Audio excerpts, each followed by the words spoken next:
Сәлем достар, менің каналыма қош келдіңіздер. Менің берген ақпаратым сіздерге ұнап жатса, лайк басып, комментария жазып, тіркелеп отырыңыздар. Қолдауларыңыз мен үшін маңызды. Бүгін қандай су ішу керек және қайнаған су немесе минералды су? Осы туралы ақпаратқа тоқтала кетемін. Дәрігерлер қандай судың пайдалы екенін айтады. Су біздің ағзамыз үшін аса қажет. Сусыз ағзаның жұмысы тоқтайды. Бірақ саулығымыз үшін ішетін сұйықтықтың мөлшері емес, сапасы маңызды екенін ұмытпаңыз. Осы ретте дәрігерлердің пайдалы деп ұсынған суымен танысайық. Судың ағзаға әсеріне келетін болсақ, су метаболизмді жылдамдатады, минералдар мен басқа да пайдалы заттардың сіңуіне ықпал етеді. Әлем ғалымдары күніне 2 литр су ішу керек деген стереотипті жоққа шығарды. Олардың айтуына қарағанда, әр адамның су ішу мөлшері әртүрлі болады екен. Әр келісіне 30 мг су ішу керек. Демек, сіздің салмағыңыз 50 келі болса, онда 1,5 литр су ішу керек. Десе де бұл мөлшер кейде өзгеруі мүмкін. Себебі әдеттегіден артық физикалық белсенділік, ауа райының ысуы, қабылдаған дәрі-дәрмек ағзадағы сұйықтықтың жоғалуына ықпал етеді. Оған қоса темекі шегу, кофе және спиртті ішімдік ішу де сұйықтықтың жетіспеушілігін тудырады. Ағза су тапшылығына ұшыраған кезде басыңыз ауырады, қан қоюланады, тері құрғайды және жүрек соғысы өзгереді. Одан бөлек артық салмақ мазалап, ерте қартаю ықтималдығы жоғарылайды. Қандай су ішу керек? Жоғарыдағы жайсыздықты болдырмау үшін жалпы денсаулықтың жақсы болуына қандай сұйықтық қажет? Кран суына тоқталатын болсам, кәдімгі кранның шүмегінен тікелей алып, іше салатын әдетіміз бар. Оның қаншалықты таза екенін, денсаулыққа әсерінің бар жоғын анықтап жатпаймыз.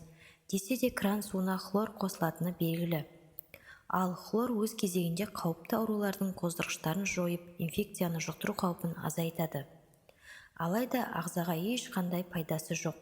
Егер хлорлы суды шектен тыс көп ішсеңіз, өтке, бүйрекке тас байлауы мүмкін.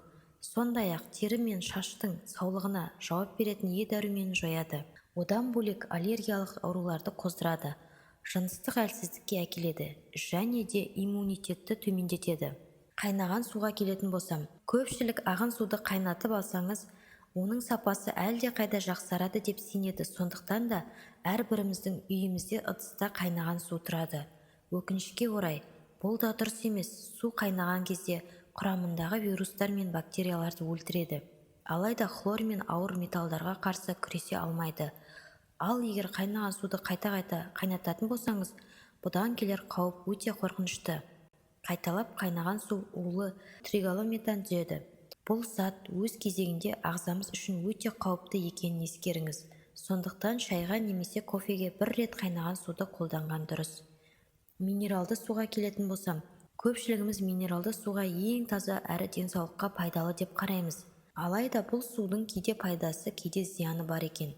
Мәселен, асханалық деген жазу болмаса, минералды суды кез келгенімізге іше беруге болмайды. Оны тек қана дәрігердің нұсқауымен ғана ішкен жөн. Кейбір минералды судың құрамында тұз көп болады, ал ол кейбір ауруларға теріс әсер етеді. Нәтижесінде созылмалы дерттің дендеуіне себепші болады. Сонымен қатар дүкен сөрелерінде кездесетін барлық бөтелкедегі су денсаулық үшін бірдей қауіпсіз емес. Мұндай судың кейбір түрінде 70 есе асып түсетін микробтардың саны анықталған. Әсіресе пластикалық ыдыстардағы суды тұтынбаған жөн. Саулығыңызды ойласаңыз, ішетін суға өте мұқият болыңыз. Минералды су алатын кезде құрамына назар аударыңыз. Егер құрамында мырыш және магний секілді 2 минерал болса, еш ойланбай ішуге болады. Бұл 2 минерал біздің ағзамыздың толық жұмыс істеуіне маңызды рөл атқарады. Нақтырақ айтқанда, мырыш иммундық жүйеге, сыртқы қауіптерге, соның ішінде вирустарға қарсы тұруға көмектеседі, ал магний табиғи стресске қарсы әрекет етеді.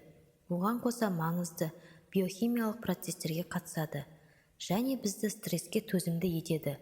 Бұл сусынды аш қарынға ішсек, ағзамызға 90% мырыш пен 70% магний сіңіреміз. Сонымен қандай су пайдалы екенін білдік. Ендеше жағдайыңызға қарай қажетті суды тұтыныңыз. Егер ісіну, қант диабеті, жүрек, тамыр жүйесі, бауыр, бүйрек немесе асқазан ішек жолдарының аурулары болса, ең алдымен дәрігерге кеңесіңіз. Сонымен қандай судың пайдалы екенін білдік. Ендеше жағдайыңызға қарай қажетті суды тұтыныңыз.